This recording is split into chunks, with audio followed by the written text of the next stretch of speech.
Do you ever get that feeling that you're almost at the verge of success in life? You almost got that amazing job, but then somebody else got it. You almost made the money, but then somebody else made it. If you're somebody like that, I know exactly how you feel. I was too. I was the almost guy. So today I share with you 3 shocking ways, blew my mind, how my brain was keeping me poor.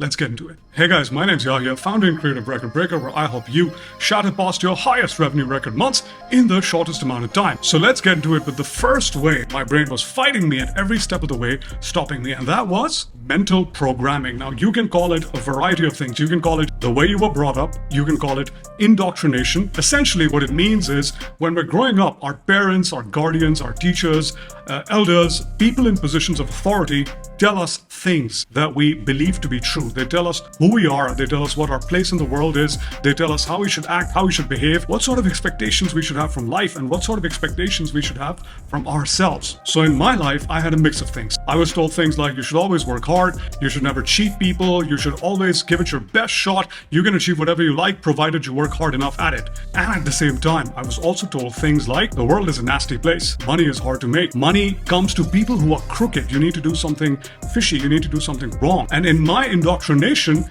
these were the things I grew up with. And so in my life, I worked hard, I did very well, I went to my 9 to 5, I burnt the midnight oil, I achieved lots of things because I was taught to work hard and you're going to be successful. Now, when I was making money, my brain at the back end could not reconcile 2 opposing statements. One being how I was working hard and being a good person and being authentic and genuine, and the other being how the hell was I making money? Something had to be wrong.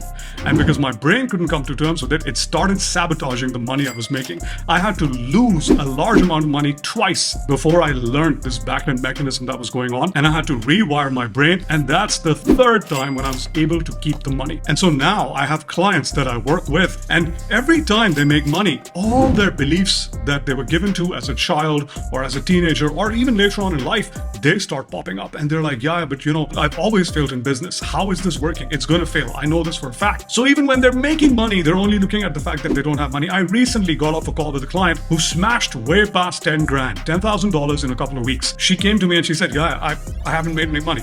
I was like, what are you talking about? What about this? And she's like, I forgot. I didn't even realize I was doing this because this week my brain was working on how it's going to go away, how I'm not going to have money. So the brain plays tricks on us to keep us thinking in a certain way. And if we happen to make money, the brain makes us divert our attention to something else, which is what was happening with me, which is what often happens with my clients.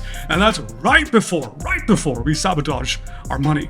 So if you're someone who's been brought up with those beliefs, if you're someone who has that view towards life, understand it's not you and it's not real. It's just something that you've been given by other people while you were growing up, and it doesn't really serve you. With that said, the second way my brain was holding me back from making money is self-concept. Now, a lot of people call it self-esteem. Essentially, it is who you think you are, who I thought I was, and what I thought was my place in the world, and how the world would respond to me. So obviously, with indoctrination, I was taught that the world is a nasty place. I was also taught that you are not special. You need to work very hard to achieve in life. And that's how I found myself on a hamster wheel of working hard and working hard and working hard and making some money and then sabotaging that money and losing the money and going back to working hard again. That is unfortunately true for most high performers. We do not focus on what we're winning. We do not focus on what we're achieving because we're programmed and we're taught that our self-worth and our self-concept is that of a hard worker.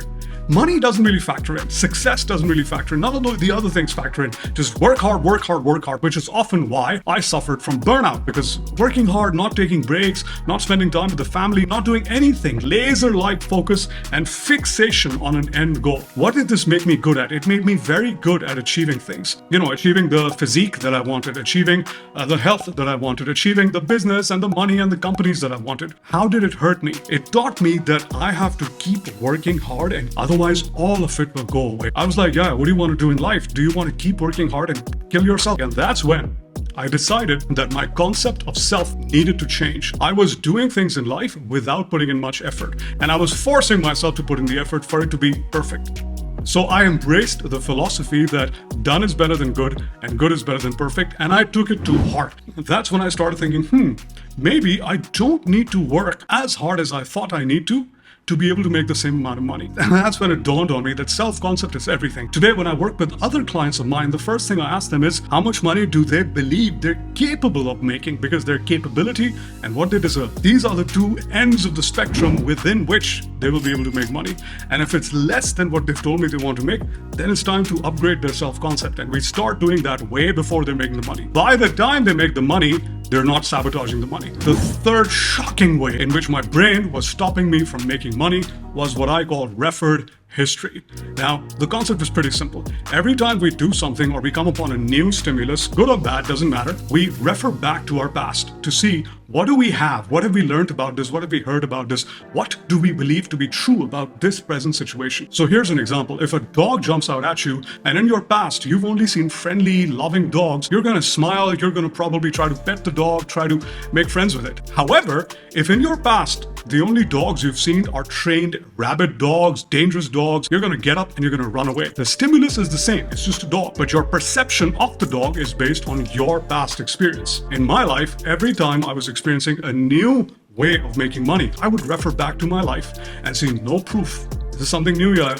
Are you sure about this, yeah? This might go away, yeah? This is alien. And the key word here is familiarity. My psyche would allow me only to keep things in my life that I was familiar with. And because I was very unfamiliar with success, with financial success, I was constantly sabotaging it. Same thing with my clients. Whenever we hit a record month in record breaker, their first thought is rarely happiness. Oh my God, yeah, this was a fluke. I got lucky. I'm going to lose this. This always happens to me. Their past history. And so I had to reference other victories in my life. I'm sure you have tons of victories in your life where you've done something amazing, you've gone against the grain, and you've achieved success. I took those situations and I superimposed them on my situation when it came to my business, when it came to my offers, when it came to my consulting. That's the game changer. That's when things changed for me, and I started to understand and, more importantly, to internalize that I am not a product of my past. Just because I haven't seen something good in my past doesn't mean it's not going to happen in the future. Similarly, just because I have seen something bad in the past doesn't mean it's going to happen again and again and again. So these are the three shocking ways in which my brain